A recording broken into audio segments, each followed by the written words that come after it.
जय जगन्नाथ। ଆପଣ ଯଦି ସକାଳୁ ଉଠୁଛନ୍ତି ଯଦି ଏଇ ଚାରୋଟି ଜିନିଷକୁ ଦେଖୁଛନ୍ତି ତାହେଲେ ଯଦି ଭାବି ନିଅନ୍ତୁ ଆପଣଙ୍କ ସେ ଦିନଟା ଅତ୍ୟନ୍ତ ଅଶୁଭ ହେଇଯିବ। କାହିଁକି ନା ଏଇ ଚାରୋଟି ଜିନିଷ ଉଠିଲା ପରେ କେବେ ହେଲେ ଦେଖନ୍ତୁ ନାହିଁ। ପ୍ରଥମ, ଆପଣ ଯେତେବେଳେ ଉଠୁଛନ୍ତି ଆପଣଙ୍କର ଛାଇ କେବେ ଦେଖନ୍ତୁ ନାହିଁ।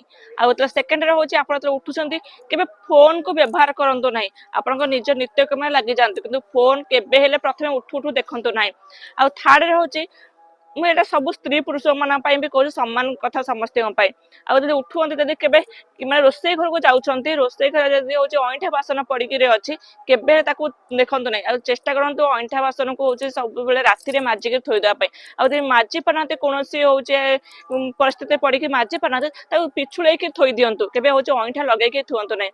ଆଉ ସଭା ଲାଷ୍ଟରେ କଥା ହଉଛି, ଆପଣ ଯେତେବେଳେ ଉଠୁଛନ୍ତି ଆପଣ କେବେ ହେଲେ ନିଜର ହଉଛି ଆଇନାକୁ ଦେଖନ୍ତୁ ନାହିଁ। ନିଜର ମୁହଁକୁ ଆପଣ କେବେ ଆଇନାରେ ଦେଖନ୍ତୁ ନାହିଁ, କାହିଁକିନା ଅତ୍ୟନ୍ତ ଅଶୁଭ ହୋଇଥାଏ। ଏଇ ଚାରୋଟି ଜିନିଷକୁ ଆପଣ ମାନନ୍ତୁ। ଆଉ ସବୁବେଳେ ଚେଷ୍ଟା କରନ୍ତୁ ଚାରୋଟି ଜିନିଷ କେମିତି ତ୍ୟାଗ କରିବେ, ନ ଦେଖିବେ।